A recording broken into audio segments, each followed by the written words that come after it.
Ayun guys, magpapalit tayo ng bearing ni SB1. Ayan si SB1. After natin nag Mindoro.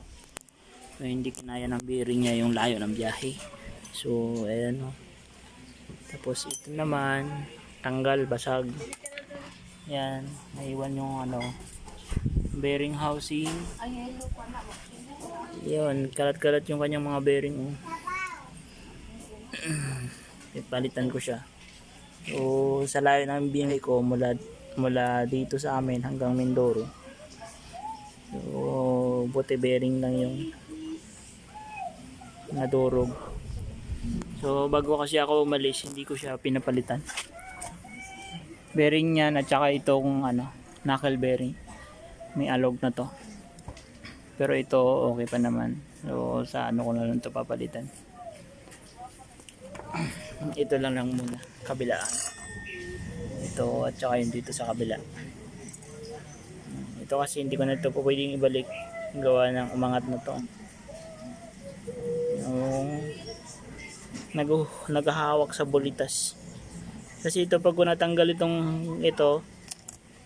pag natanggal yung mahawak sa bulitas na yan, madideform na yung bulitas, yung bulitas sa loob. Madideform na siya yan hanggang sa magkakalas na siya katulad nito. Yan, natanggal na kasi yan. Yan. Nandito yan nakalagay. Yan, nakaganyan yan siya dyan. Tapos may bearing. Ngayon, pag natanggal na yun, naghahawak sa bulitas, matatanggal na rin to. Yan. So, maghahanap ako ng bearing, papalitan ko. Ang size ng bearing nito. Ang size ng bearing sa mga Sniper version 1, version 2 ay 6300. Yan. Ang brand naman nito ay NSK. Stock bearing. So, hanapan ko siya na ibang brand. Bago ko siya sige. Ay mga boss, kakabit na natin ang ating nabiling bearing. Ito yung tsura ng bearing.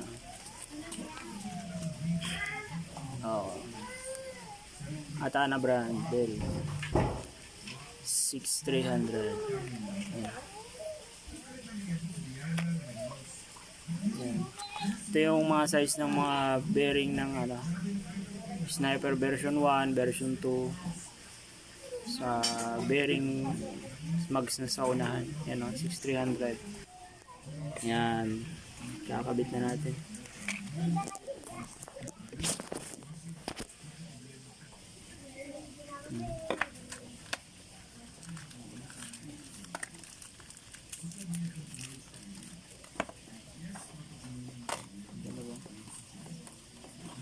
Dalawa na yung binili kong bearing kasi yung isa hindi ko na po pwedeng ibalik, na siya, tuklap na.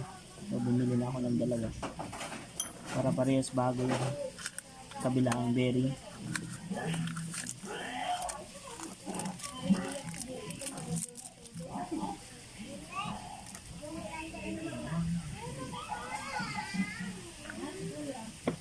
So grasa.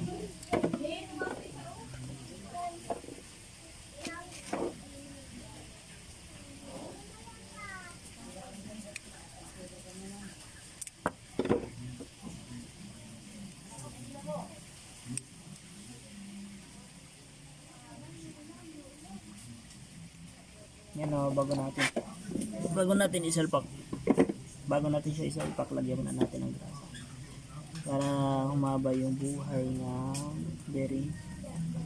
Hindi siya basta-basta mag-overheat. Uy! Tandiyan ka! Uy! Meron akong Uy! Grasa yan, grasa!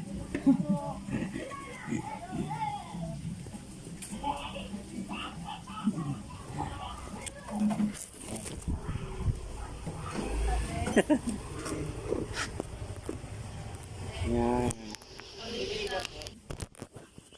Nahulog pa. So mga guys, bago natin ikabit yung bearing natin, lagyan muna natin ng grasa. Yan.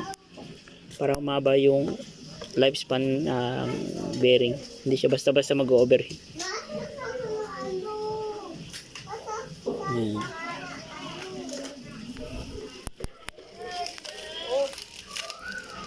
Maliit. Sarap-sarap. Yan. Yan ang tamang paglagay ng bearing. Para yung lifespan ng bearing humaba, tumagal. Ayan. Linisin nyo lang siya. Tapos, pwede na siyang ilagay. Pwede natin salpak. Salpak natin. Ayan.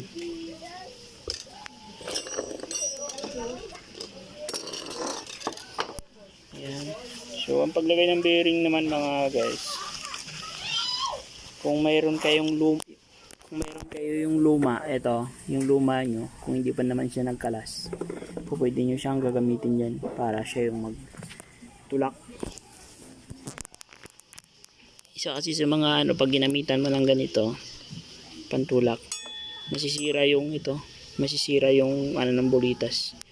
So, make sure na hindi rin masisira yan. So, ito, gamitin natin.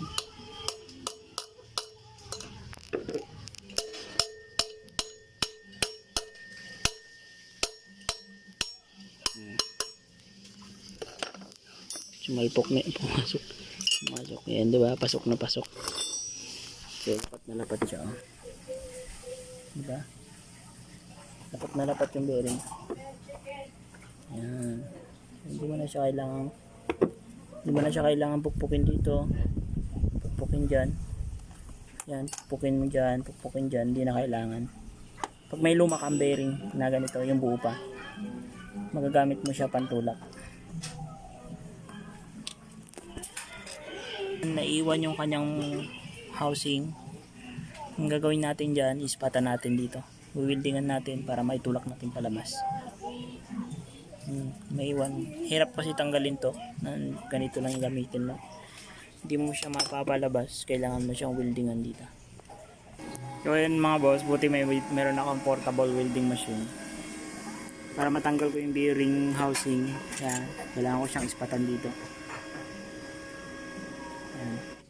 Ayun mga boss, ating ikakabit na. Nakabit na natin yung ating bearing. Bago natin. Yan. Okay, salpak na natin.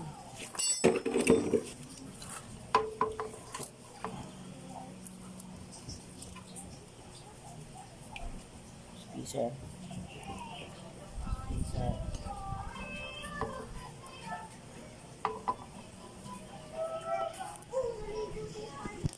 Cut mo na. Eh mga boss, hindi na siya nagwawabol. So, hindi na nag-autopilot yung aking motor. Yung sa mga dahilan kasi pagkabasag ang bearing, nag-autopilot yan. Parang nagwawabol yung gulong mo sa unahan.